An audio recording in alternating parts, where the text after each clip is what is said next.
Esta é a história do dia da Rádio Observador. Os caça F-16 podem virar a guerra contra Vladimir Putin? Важливо, ми маємо розширювати і нашу співпрацю в артилерії. Ми маємо вийти на постачання літаків для України. І це мрія. A 25 de janeiro, na mensagem diária que publica nas redes sociais, o presidente ucraniano agradece à NATO o envio de mísseis de longo alcance e acrescenta que é hora de fortalecer o apoio à Ucrânia com aviões. Para Zelensky, é um sonho, é uma tarefa fundamental conseguir aeronaves. Depois dos carros de combate, a Ucrânia está a pressionar o Ocidente para receber caças F-16. Mas, questionado pelos jornalistas na Casa Branca, Joe Biden, o presidente dos Estados Unidos, enquanto se dirigia para o helicóptero, atira um rotundo não.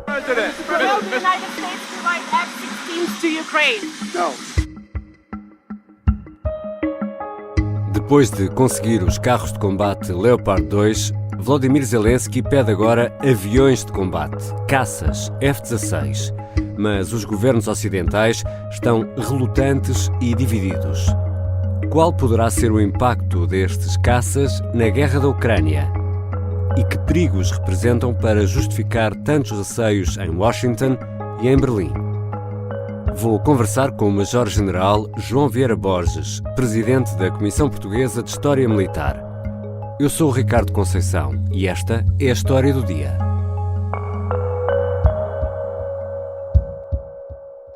Bem-vindo, Sr. Major-General João Vieira Borges. Olá, Ricardo, muito obrigado pelo convite. Sr. General, vamos aqui começar pelo princípio. O que é um F-16? Que capacidades tem este avião? O F-16, também designado Fighting Falcon, é um caça multifuncional, na nossa linguagem. É um caça que tem normalmente missão de luta aérea, defensiva e simultaneamente ofensiva. Portanto, é um avião da quarta geração, é um avião polivalente, manobrável, tem várias versões, mas em termos gerais posso dizer que é dotado de um canhão 20 mm, leva rockets, pode levar mísseis ar-ar, que os nossos ouvintes já ouviram falar, os Sidewinders, o Sparrow, pode levar mísseis ar-terra, os Maverick e os Armand também já devem ter ouvido falar. Podem levar mísseis antinavio, e levam normalmente bombas, e as bombas podem ser de fragmentação, podem ser bombas guiadas por laser, podem ser bombas de queda livre, tem uma velocidade de 2.400 km por hora, e é um caça dos mais confiáveis do mundo. São aeronaves, se comparáveis com as aeronaves que dispõem os russos, que são inferiores em termos de eficácia e eficiência, são os MiG-29 e são os Sukhoi 27, que por acaso a Ucrânia também tem. Mas esses aviões que a Ucrânia ainda tem, ainda são do tempo soviético, os MiG? Ainda são, alguns foram melhorados, até como estes F-16, mesmo em Portugal, nós depois temos várias versões, foram consideravelmente melhorados. Eles tinham no início da guerra cerca de 50 MiG-29. Os dados, os indicadores dos serviços de informações americanos e ingleses, à volta de 50 MiG-29 e 30 Sukhoi 27. Estes eram os que eles tinham. Neste momento terão sido abatidos cerca de 20% destas aeronaves, enquanto que os russos têm 5 a 8 vezes mais aeronaves no teatro de operações. É uma diferença muito grande. Sr. General, só para termos aqui uma ideia, quanto é que custa um F-16? Os pacotes nas aquisições incluem manutenção, incluem, como nós sabemos também, quando compramos um automóvel. Exato. Eu fui comandante da antiaérea, obviamente que os comandantes da antiaérea estão sempre atentos a estas questões. Exato. E fazemos exercícios em conjunto e por isso estou a responder a todas estas questões, porque obviamente tenho uma ligação muito próxima com a Força Aérea. Mas à volta de 14, 18, 20 milhões de euros. Sim. E este tipo de avião de combate, só para nós percebermos, tem aqui algum paralelo com os carros de combate Leopard 2? Ou seja, são armas muito sofisticadas e muito atuais? São. Podemos colocar ao mesmo nível, com as devidas comparações, de um carro de combate com uma aeronave. Mas estão mais ou menos ao mesmo nível. Digamos que também há várias versões, como sabe, do Leopard 2, mas estou a comparar com o Leopard 2 A6. O A7, se comparasse, já era capaz de ser com outra aeronave de quinta geração. E em relação ao treino, vamos imaginar que agora emprestávamos aqui um F-16 à Ucrânia. Quanto tempo seria necessário para treinar os ucranianos para operar esta aeronave? Porventura será mais fácil para um bom piloto de MiG-29 ou de Sukhoi 27 adaptar-se a um F-16 do que propriamente alguns dos operadores de carros de combate trabalharem depois com o Leopard 2. Isto é afirmação dos próprios ucranianos, não é minha, e aqui dos sites ucranianos. De qualquer maneira, os timings em termos de preparação para bons pilotos, eles têm excelentes pilotos, os ucranianos, e estamos a falar de pilotos com experiência de guerra, e muito versáteis na utilização de várias aeronaves. Os cerca de 2 meses seriam tempo mais do que suficiente para preparar um bom piloto, de acordo com os dados que eu tenho através de sites aqui ucranianos que já vão falando neste assunto. E em relação ao apoio logístico que é necessário, imagino que sejam necessários mecânicos, peças, armamento, claro. A estrutura também é muito grande para um avião destes? É uma estrutura pesada e isso, aliás, é aqui alvo de vários comentários. De qualquer maneira, depende agora do número de aeronaves que fossem para o teatro de operações, mas elas normalmente trabalham em conjunto. Digamos que é um bocadinho diferente a maneira de trabalhar da Força Aérea daquilo que quando nós estamos habituados a falar dos carros de combate.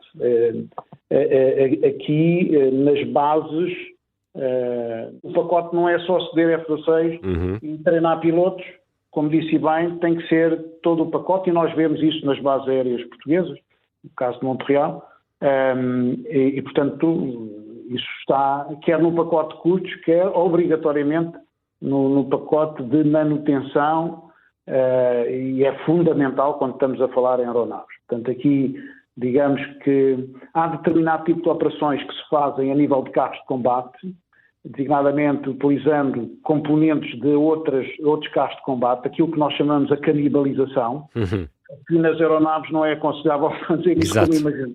Exatamente. Portanto, o cuidado nos mecânicos é muito, muito grande, as próprias peças, obviamente, todo o sistema tem que estar a funcionar muito bem, mas isso os americanos estão habituados a isso, e todos os países europeus que têm, não só Portugal, a Roménia, a Bélgica e outros países têm, digamos, esse canal a funcionar, e certamente que se for fornecido, vamos ver, obviamente que o pacote será completo, poderá atrasar e eventualmente depois a prontidão dos sistemas, no sentido de ter todo o pacote completo. Já voltamos à conversa com o Major-General João Vieira Borges. Vamos tentar perceber se estes caças podem ou não ser uma peça-chave para tentar virar a guerra.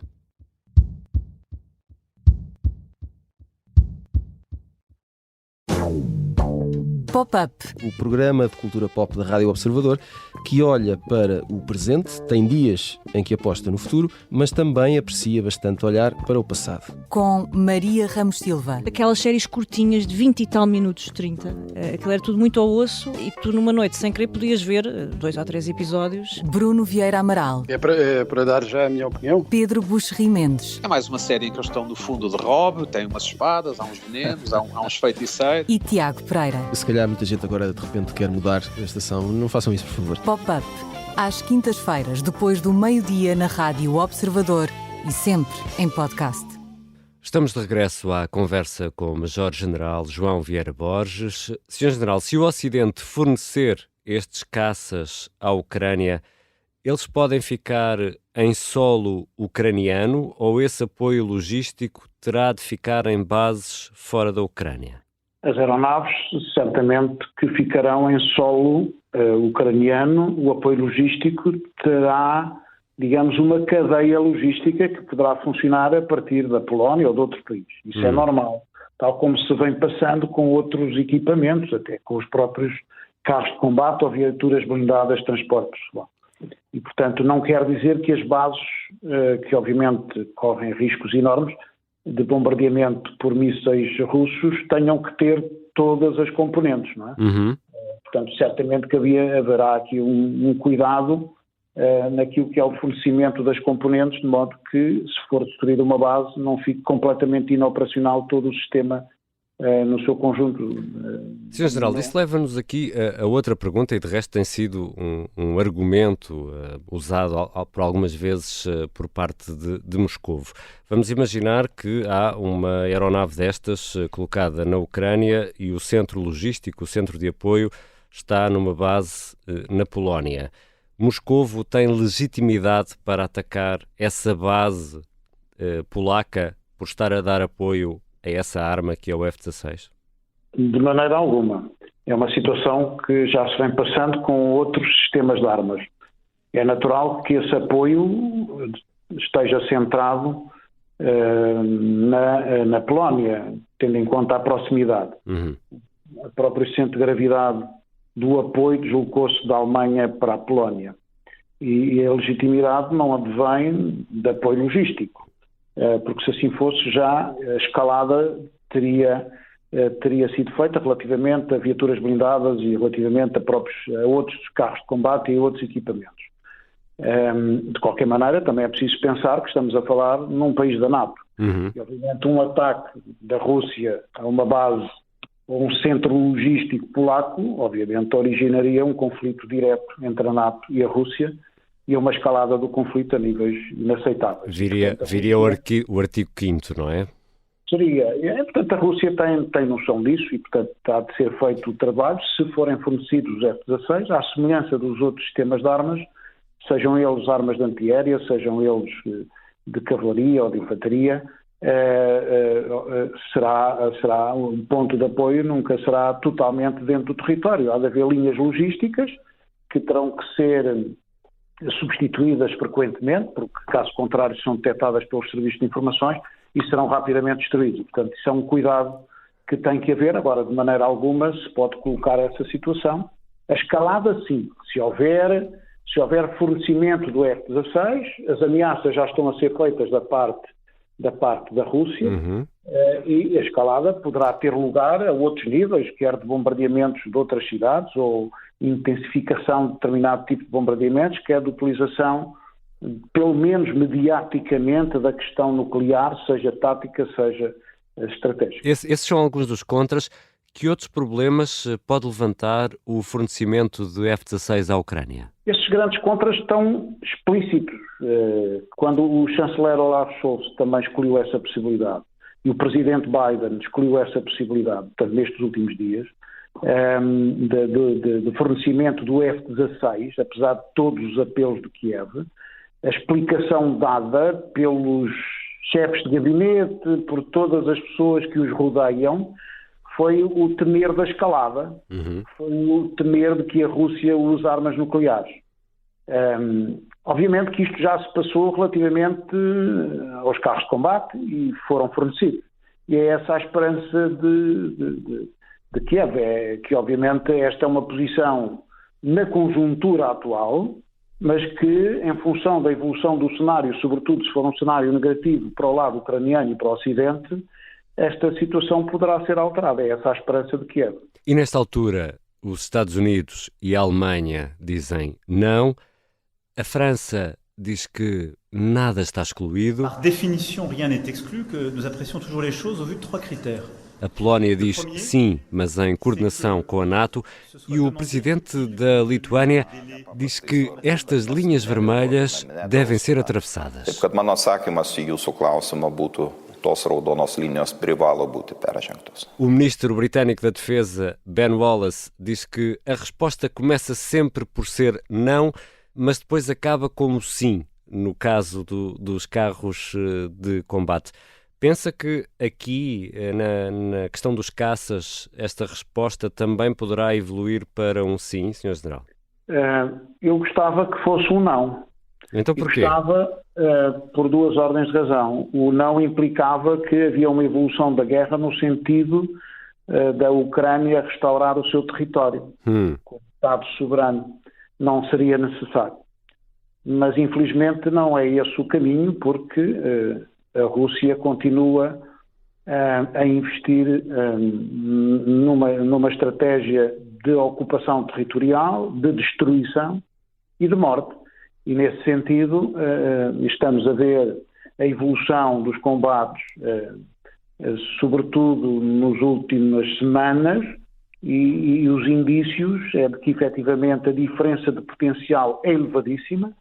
Se é de 5 a 8 ou 10 em termos de aviação, em termos de carros de combate, poderá até ser superior, em termos de outros sistemas de armas, certamente superior, e em termos de homens é um diferencial enorme com esta concentração, com a mobilização parcial que agora começa a ter, digamos, os homens que foram formados ao longo dos últimos 2 meses na linha da frente. E, portanto, o diferencial de combate é enorme.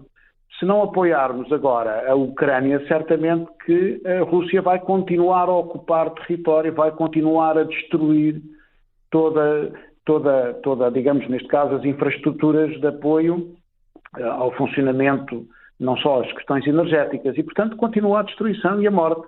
A linha vermelha da soberania, da independência e da integridade territorial, a determinada altura, implicará certamente a utilização destas aeronaves e eventualmente de outras e de outros sistemas de armas.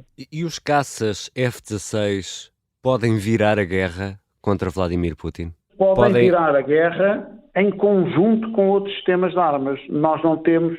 A ocupação do território faz-se com homens e mulheres. E, portanto, a ocupação do território não se faz com caças e não se faz só com carros de combate. Portanto, é todo um conjunto, é uma ação conjunta e coordenada, é que terá eficácia para afastamento das tropas russas dos territórios ocupados, cerca de 20% do território ucraniano.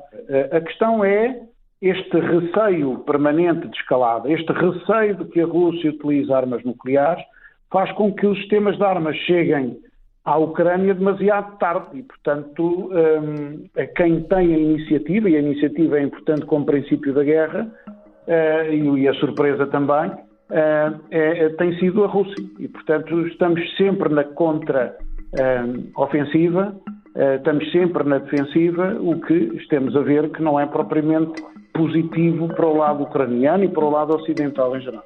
Muito obrigado, Sr. General. Muito obrigado pelo convite.